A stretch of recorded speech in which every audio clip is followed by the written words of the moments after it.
ACH8616, processos patológicos, papilomavírus humano. Os objetivos dessa aula são revisar conceitos sobre o papilomavírus humano, conhecer os fatores de risco à infecção pelo HPV, conhecer os métodos de diagnóstico, clínico, subclínico, latente, analisar a história natural da carcinogênese cervical, que é a história desde a infecção até, em alguns casos, o surgimento de câncer cervical aos 40 anos.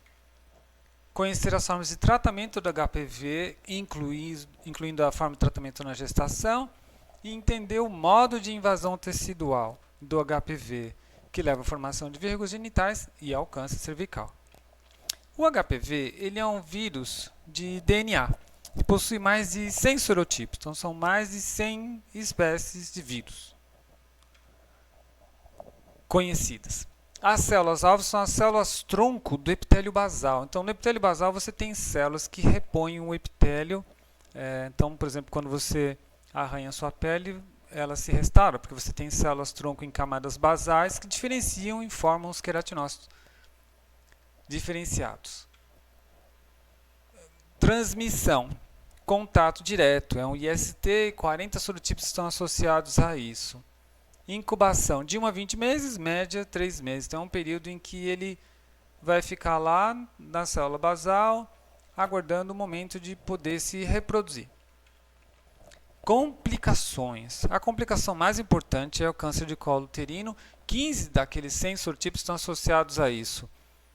Em pessoas imunodeprimidas, observa-se formação de papiloma de laringe, que também ocorre em lactentes assim que eles passam pelo canal de parto. Então, significa que, no momento de parto, é possível que o bebê ele seja infectado com esse vírus. Riscos de infecção para as mulheres. Se há verrugas genitais, é um baixo risco, mas o risco para a mulher é muito alto na neoplasia cervical. E, de fato, HPV é a terceira principal causa de câncer na mulher, né, o câncer cervical, no mundo. Fatores de risco. Múltiplos parceiros sexuais. É evidente que se algum parceiro está infectado, a pessoa pode ter contato com essa pessoa. Sexo em idade precoce. Nas idades precoces, a pessoa ela tende a mais facilmente entrar em contato com o vírus. Sexo sem preservativos frequentemente. Mas, na verdade, o preservativo ele dá uma redução de 70%. Ele tem uma eficácia de 70% com relação ao HPV, né? Porque há muita troca de fluidos. Ele resolve, mas nem tanto. Histórico de infecções transmitidas sexualmente e tabagismo. A relação entre tabagismo e HPV ela é uma correlação que foi obtida aí, mas ninguém encontrou uma causa-consequência nessa história. Diagnóstico. Existem 3 tipos de forma de diagnóstico. Diagnóstico clínico, subclínico, latente. O diagnóstico da infecção clínica, ela pode ser feito com visão desarmada. Então, sem nenhum equipamento, você vê a formação do condiloma acuminado. Então, por exemplo, você vê aqui a formação dessas verrugas. Essas que são as verrugas genitais, né? Então, isso daqui é indicação de que ocorre infecção por HPV. Então, ele vai causar verrugas, aqui no caso, né? É uma verruga genital, mas você pode ter o HPV, dependendo do sorotipo, ele pode causar verrugas na mão, em qualquer parte do epitélio. Ele também pode causar verrugas anovaginal, então você vê também que às vezes alguns lactentes quando nascem eles têm até alguns traços de algumas verrugas. Isso significa que o vírus ele estava em contato com a placenta e pode ter infectado o bebê. E o HPV também ocorre no pênis, e aí você vê que é a mesma coisa que ele vai fazer. Ele vai se replicar, vai levar à diferenciação das células e formar essa grande quantidade aqui, essa massa celular, essas verrugas genitais. Então essa é a visão em infecção clínica. Com o olho desarmado, consegue-se ver isso. O nome dessa estrutura é o condiloma acuminado. né? Ele forma um cume, uma montanha da verruga. A outra forma é a infecção subclínica. Essa é muito famosa porque participa no cotidiano de várias mulheres, um exame que elas têm que fazer. Então, no homem, ele tem que fazer a peniscopia e a mulher tem que fazer colpocitologia, que é muito importante, e colposcopia com biópsia seguida de colpocitologia. O que quer dizer isso? A pessoa, né, o profissional, ele vai ter acesso ao interior da vagina, então ele consegue ver o colo do útero, do cervix, e aqui compara-se na imagem da TV, do monitor do computador, o cervix normal com o cervix que tem um câncer invasivo. Então ele está procurando isso daqui. Às vezes ele não encontra isso e ele se depara com um cervix normal. Então você vê que todo o tecido está preservado, você não vê eritema, não está vermelho aqui, mas eu preciso saber se está tudo bem. Então eu vou coletar uma amostra daqui. Então aqui ele está coletando uma amostra de células para ver se está tudo bem, não tem nenhuma outra coisa, que é essa infecção subclínica. Isso aqui já é um cervix com eritema, então aqui ele já tem uma pré-evidência de que está algo acontecendo. Quando ele fizer com a biópsia, ele vai ter mais chance. E isso daqui é quando ocorre já o câncer invasivo. Aqui a pessoa ela tem uma forte certeza disso. Quando ele coletar a biópsia, ele vai ver por colpocitologia a evidência que ele procura. E qual é essa evidência? A evidência que ele procura é a formação, a presença, não formação, a presença de células multinucleadas. As células multinucleadas, elas se devem ao fato de que o vírus, ao se replicar em nossa célula, ele acaba produzindo as próprias proteínas virais de fusão, e essas proteínas são expressas na membrana plasmática. Ora, ele usou essas proteínas para se fundir com a célula do hospedeiro. Mas agora, se a célula do hospedeiro tem essas proteínas em sua membrana e está em contato com a célula vizinha, as duas células se fundem. Afinal de contas, a proteína serve para isso. E aí você tem isso daqui, ó. Aqui está bem evidente, eu vou apontar com uma seta. Aqui você vê dois núcleos juntos dentro de uma célula. Essa célula aqui também ela parece ser uma célula multinucleada, né? 1, 2 aqui. Então, colpocitologia é isso.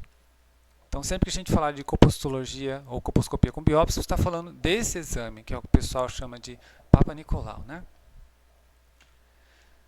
E a terceira forma é a infecção latente. Então, a infecção latente é quando o vírus ele vai integrar o seu DNA, o seu genoma, no genoma da célula humana e não se manifesta. Mas você consegue detectar a presença desse DNA utilizando a reação em cadeia de polimerase, um PCR, né? Vou dar um exemplo aqui. Isso aqui são amostras de 12 pacientes. Esse M é um peso molecular, ele é só um marcador de moléculas de DNA de tamanho conhecido. P é o controle positivo, ou seja, quem tem isso daqui tem o HPV. N é negativo, então você vê que todos os pacientes têm o N. É óbvio, as pessoas normais todas vão ter o N. Mas quem tem o P? Quem tem o P aqui é somente 4, 7, 8 e 10. Então a PCR só pegou essas bandas de 450 pares de base aqui. Aí o que você faz? Fazendo essa primeira varredura na população, você pega esses caras e repete o teste.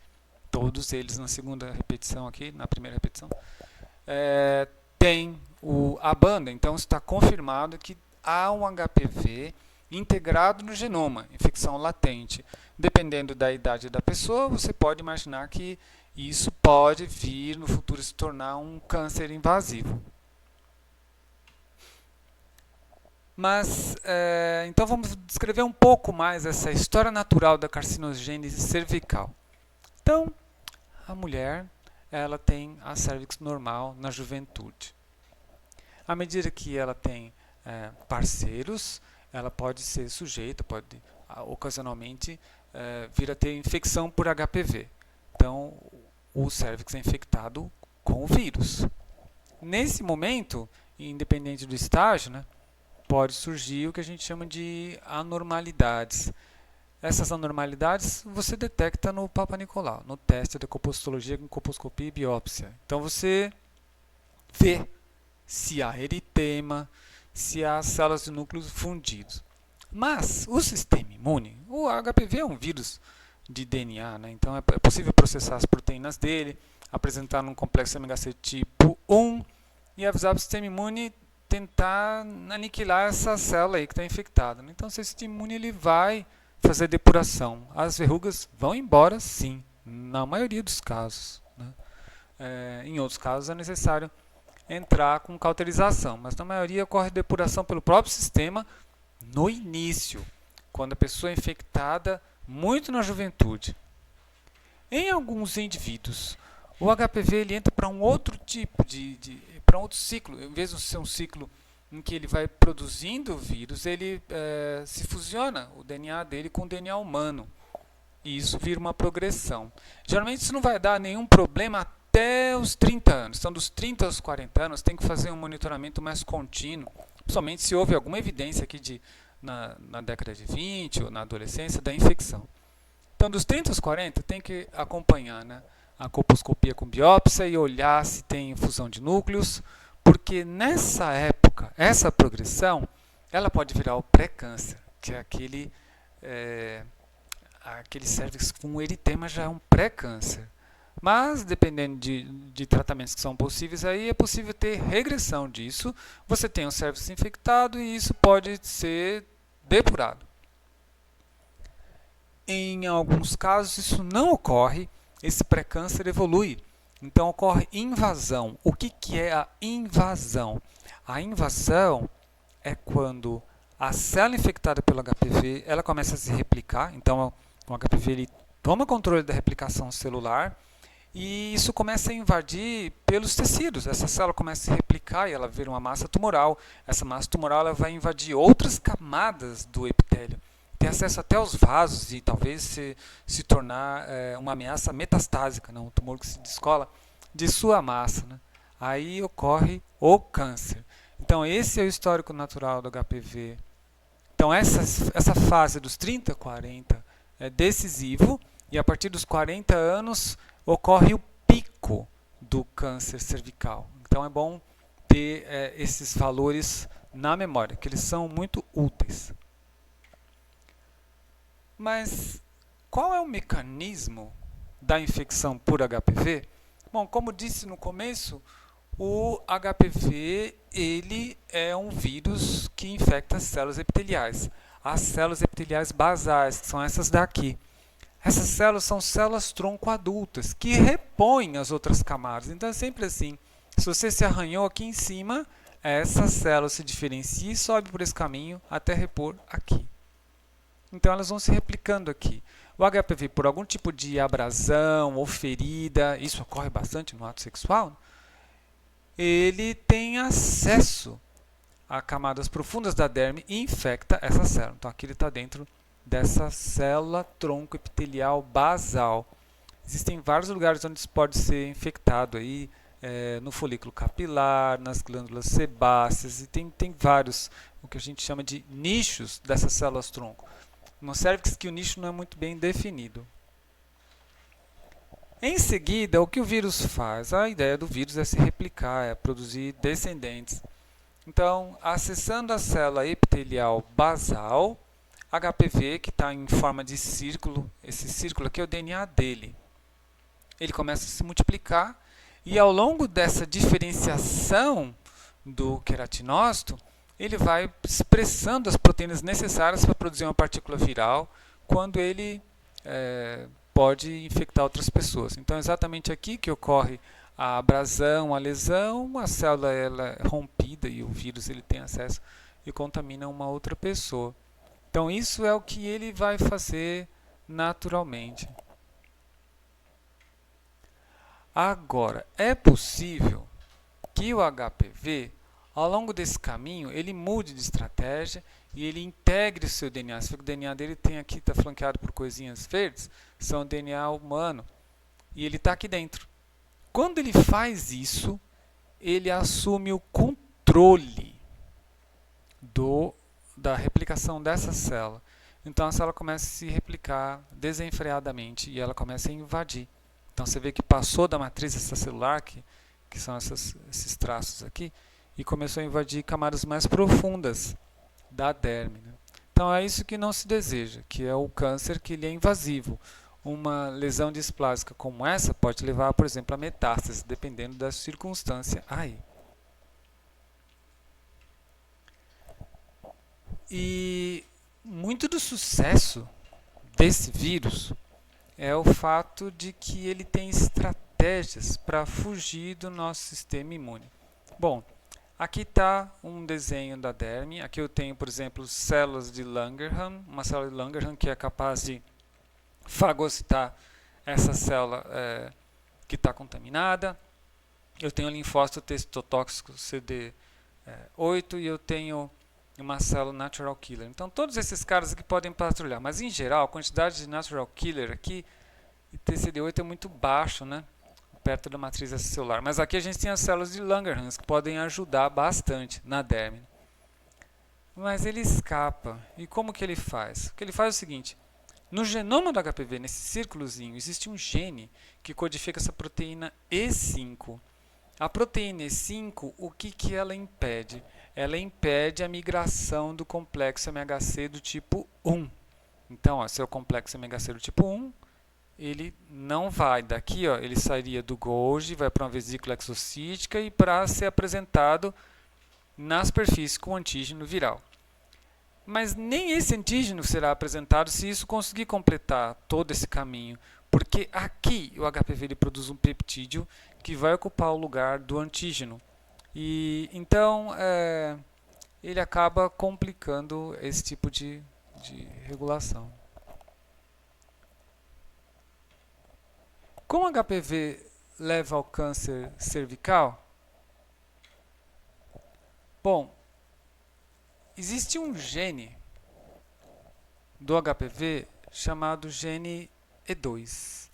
E2 ele impede a produção de duas proteínas do genoma do HPV. Então esse círculo é o genoma do HPV. Aqui são genes contíguos: E1, E2, E5, L2, L1, LCR, E6 e 7. E2 ele é transcrito e vira uma proteína. Essa proteína ela reprime a transcrição de E6 e E7. Se transcrever essas proteínas vai ter câncer cervical. Mas quando o genoma está circular e apenas copiando os círculos, essa proteína reprime isso, não ocorre câncer. Então, se X significa que elas não serão produzidas. E o vírus se replica normalmente e acaba transmitindo de pessoa para pessoa. Então, a função de E2 é impedir a produção de E6 e E7. O que E6 e E7 faz? E6 e E7 vai impedir a ação de duas proteínas importantes. Uma proteína chamada RB, PRB, e outra chamada P53, que são supressores de tumor. Como que funciona P53 e RB? RB controla o ciclo celular, então ele controla a divisão das células. Ele é um gene supressor de tumor porque ele se liga ao fator E2F, que é um fator de transcrição responsável por ativar a divisão celular. Então, com isso eu suprimo, né? Então, o meu RB faz o xizinho aqui, ele não deixa E2F vir para cá a hora que ele quer, para a célula replicar quando ela quer. E isso não vai acontecer quando eu tenho E2, E6 e E7 inativadas, né? Quando elas não são transcritas. P53 é um gene supressor de tumor que ele vai parar a replicação celular num dado estágio para permitir que ocorra o reparo de DNA de células que tenham mutação no genoma, né? Então, se tem uma replicação muito rápida, às vezes ocorrem alguns erros, mas P53 verifica isso e aprisiona as células em um estágio do ciclo celular para dar tempo de fazer o reparo.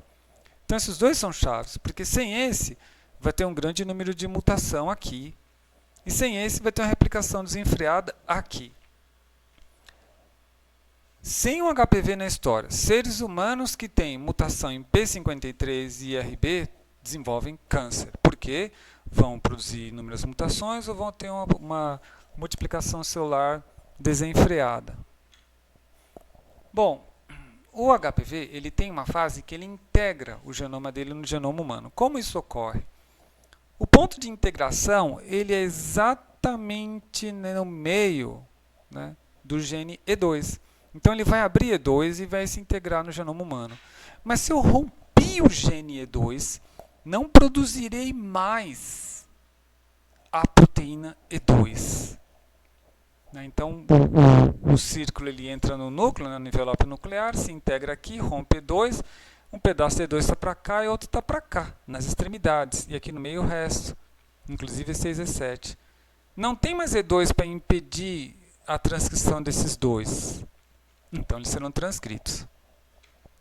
E aí, como não tem E2, que é o que está indicado aqui, E6 e E7 são transcritos, traduzidos no citoplasma, que é aqui.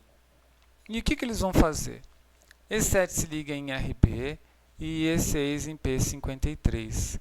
Essas proteínas, elas vão recrutar o que nós chamamos de ubiquitina ligase. Ubiquitina ligase são proteínas que ligam ubiquitina, que é uma proteína sinalizadora para a degradação de proteínas celulares. Então, E6 e E7 vão fazer com que RB e P53 recebam um sinal para degradação. Onde? No proteassomo, que é uma máquina de degradação de proteínas. Então aqui você vê em azul, né, azul RB ubiquitinado, que são essas bolinhas azuis, ele é degradado, a proteína não é mais funcional. A mesma coisa, aqui em azul claro, você vê P53 ubiquitinado, ele é degradado, eles representam a degradação para essa tesourinha, né? E aí eu não mais vou monitorar células com mutação.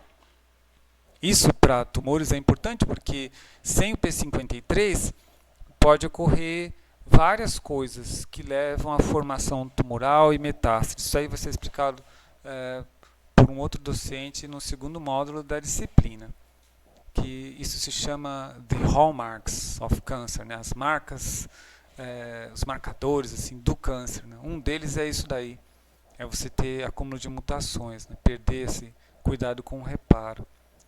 E a outra coisa é que eu vou perder a regulação da proteína que reprime a multiplicação celular exagerada. Então eu vou ter mutações em maior quantidade e replicação em maior quantidade. Quanto mais mutações, e elas são ao acaso, mais chance de desenvolver um tumor maligno. Tratamento do HPV e gravidez.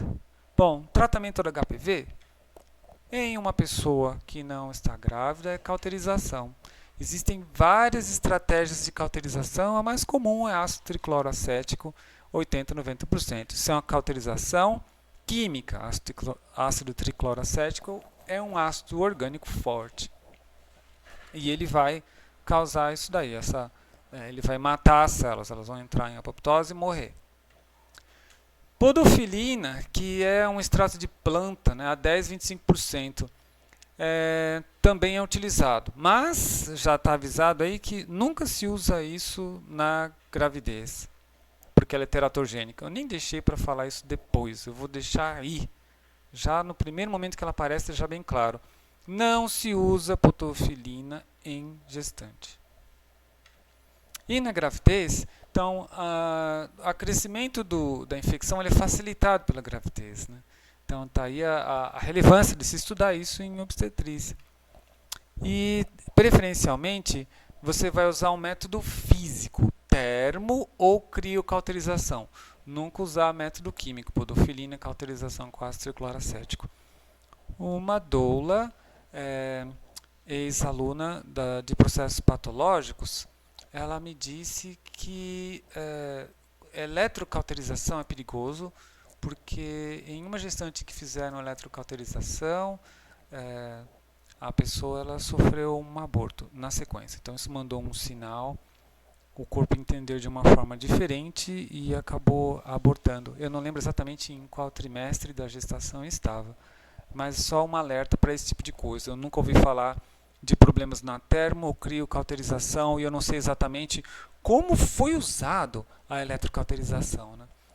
O bisturi elétrico. Mas, enfim, é importante saber desse caso. É um caso isolado, é um N pequeno, mas na área enfim, de saúde, os casos isolados eles também contam, são importantes.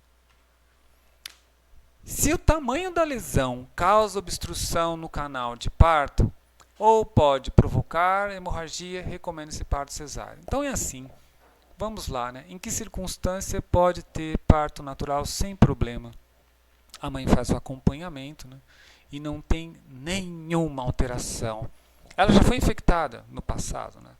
Mas os últimos exames lá da colposcopia e colpostologia não mostram nada. Nenhuma célula com 2 núcleos. Então, nesse caso, aí sim você recomenda, né? Se não tem nenhuma verruga em grande quantidade, né? Você pode colocar aí condiloma acuminado gigante, aí você vai entender exatamente do que eu estou falando. Então coloca no Google Imagens, condiloma acuminado gigante e veja. Nessa circunstância do condiloma acuminado gigante, é óbvio que há uma possibilidade muito grande de ter uma hemorragia muito violenta aí e colocar a vida da mãe em risco e possivelmente levar a papiloma de laringe no lactente. Então a gente vai com calma aí. Então o parto cesáreo ele só é recomendado quando está nessa circunstância, condiloma acuminado gigante. Em nenhuma outra situação ele é recomendado aí. Né? Se não tem, mesmo na presença da verruga, mas se não tem nenhuma alteração citológica, não há problema. E essas lesões, em geral, elas vão regredir no período puerperal. Lembra que está escrito aqui, né? Crescimento da infecção é facilitado pela gravidez. Então, vão aparecer verrugas nas pessoas infectadas. As lesões elas vão regredir, mas é óbvio que tem que monitorar, certo? Você deu a condição para o vírus vir, então vamos ver o que está acontecendo. Será que isso vai virar uma infecção latente ou qualquer outro tipo, né? É bom acompanhar isso por causa do câncer cervical. Vacinas. Bom, hoje em dia já existe tecnologia de vacina do HPV, que o ideal é vacinar quando a pessoa é adolescente, né? Acho que tanto meninas quanto meninos eles poderiam ser vacinados para isso daí. Mas esse é um trabalho de um pessoal da Unicamp que só foi feito com mulheres. Então acho que é importante depois você ir no Cielo, baixar isso daí e dar uma lida. O trabalho ele é mais amplo do que eu vou mostrar. Mas ele é um trabalho importante, porque ele é um trabalho longo, né, longitudinal, de 11,3 anos, para vacinação contra os dois sorotipos mais perigosos que levam ao câncer cervical, que é o HPV-16 e o HPV-18.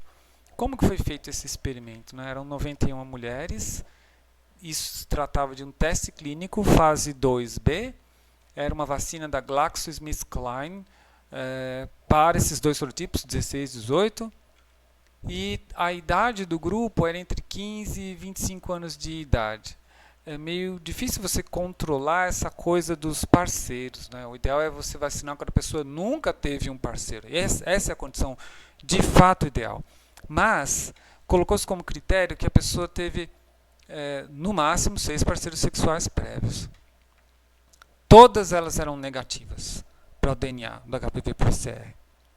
Então, provavelmente, né, como foi feito no cervix, não havia nenhuma evidência de vírus lá. Né? É o que indica. Né? O trabalho mostrou que não tinha vírus nessas pessoas, na forma latente. Esse é um teste duplo cego aleatório, é óbvio que eu só traria para vocês um teste dessa qualidade, né? A gente já viu isso na aula de Streptococcus do grupo B. Se você quer afirmar alguma coisa, você tem que fazer um teste duplo cego aleatório. E 48 mulheres vacinadas no dia 0, 1 mês e 6 meses depois, e 43 no grupo placebo. Acompanhamento longo, 11,3 anos.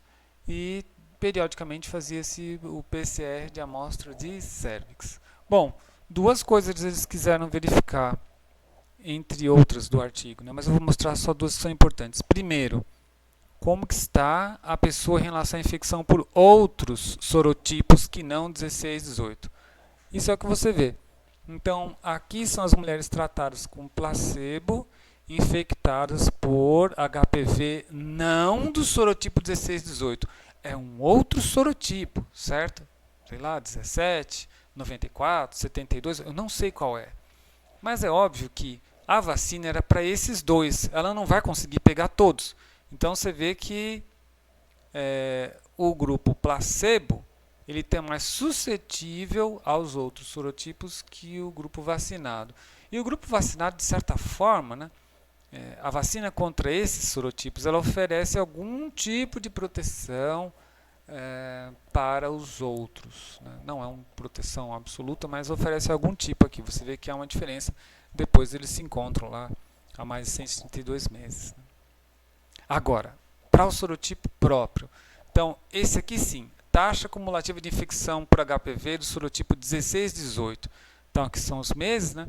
E a taxa cumulativa. Então, você vê que o placebo, a taxa sobe, sobe, sobe, sobe, enquanto que as vacinadas não. A taxa é constante por 11,3 meses. Isso mostra que a vacinação é muito importante. Então, é algo que tem que ser estimulado. É evidente que, se você escavar muito bem a literatura, você vai ver que teve alguns casos estranhos no Acre aí, e o pessoal de grupos antivax vai tentar usar isso aí como argumentação. Então, que fique bem claro uma coisa, né? É evidente que nós estamos muito aquém de todo o conhecimento científico que gostaríamos de ter para resolver esses problemas. Mas isso é o que a gente tem de mais precioso hoje para resolver isso que já levou inúmeras vidas. Duas coisas a mais eu gostaria de comentar que acho que é importante saber. A primeira coisa tem a ver com reprodução. Então, a infecção por HPV ela está associada à redução da qualidade do sêmen. Então, veja só, esses são dados interessantes. São vários trabalhos aqui, né? E aqui você tem um tipo de estudo, caso contra controle, cross-seccional, por aí vai. O N, esse tem um N grande, assim, esses aqui são os que o N grande são os interessantes, né? Mas enfim, só esse que tem um N pequenininho, os outros são todos acima de 200. E o que acontece nessas pessoas? Então são homens que detectaram HPV e foram ver o que acontecia com o sêmen. Olha só, diminui a motilidade do sêmen, diminui a contagem do sêmen, altera a morfologia do sêmen e em alguns indivíduos tem até anticorpos anti-sêmen. Então, a pessoa produziu isso, né? Antígeno. Então, anticorpo contra o antígeno próprio. Então, isso mostra que o indivíduo infectado que deu HPV na peniscopia, ele está em risco se ele quer ter filhos. Ele vai ter um problema aí. Então, isso é bom a mulher também saber, né? Em relação a isso daí, porque o HPV ele é um vírus que pode afetar ambos. Então, ambos têm que saber o que ocorre. Na mulher pode levar ao câncer, no homem pode levar à infertilidade. A segunda coisa que é importante, isso tem muito a ver com obstetrícia, é que há uma associação entre HPV e aborto espontâneo, ou ruptura prematura de membranas. Essa associação foi demonstrada com determinação de HPV em placentas em 2 estudos nos Estados Unidos. Então aqui está o N, né, a prevalência, 20% do grupo controle, contra uma prevalência que duplica, até triplica de aborto espontâneo no grupo infectado. Então, aqui nesse grupo controle, não é que todo mundo estava sem HPV, não, era abaixo, certo? Baixo, tinha. Então, no grupo controle, as pessoas aqui tinham a prevalência de HPV baixa, mas no grupo em que teve aborto espontâneo, a correlação é muito grande. Então, significa que de alguma forma ele está correlacionado aí. E você vê que todos esses em que dão valor estatístico significativo, né, esse abaixo de 0,0 alguma coisa, 0,03, 0,091, 0,53, eles são os resultados positivos. Só esse daqui, para o estudo da Polônia, que eles não encontraram muita diferença entre o grupo controle e o grupo com HPV. Então pode ser que o pool genético tenha alguma influência também. Mas uma coisa interessante desse estudo é que os sorotipos 16 e 18 não estão associados a isso daí. Então é óbvio que gostaríamos muito que a vacina também protegesse contra isso. Mas se a gente quer resolver esse problema, é necessário estudar quais daqueles 100 sorotipos causa isso. E aí sim produzir uma vacina, porque isso é importante, né? Isso está fortemente associado com obstetrícia e é de interesse desse profissional. Resumo: 1. O papilomavírus humano infecta células do epitélio basal, células tronco adultas do epitélio basal da epiderme, e pode causar verrugas genitais, condilomas acuminados, e o câncer de colo de útero. aos 40 anos, que é o pico, né? A infecção pode ser clínica, os condilomas que você vê com visão desarmada, subclínica, tem que fazer a colposcopia e procurar células com binucleadas ou trinucleadas, ou latente, que tem que usar a PCR, uma técnica molecular. O progresso da infecção leva ao câncer, então dos 30 aos 40 anos é necessário fazer uma monitoração contínua disso. A monitoração também é importante, eu já mencionei isso, mas eu vou reforçar.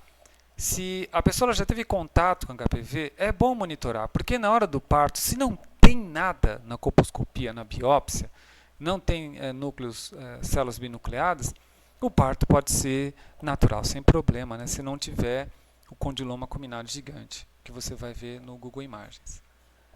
HPV infecta as células tronco adultas do epitélio basal.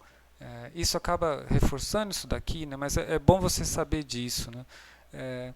Não se sabe muito bem onde é o nicho das células tronco adultas do cérvix. Então isso é necessário estudar para determinar isso daí. Se você sabe muito bem isso logo, você consegue ter um estudo citológico mais preciso, entender mecanismo, né? Para outras coisas, sim, então para folículo capilar, para glândula sebácea, isso já se tem uma boa ideia.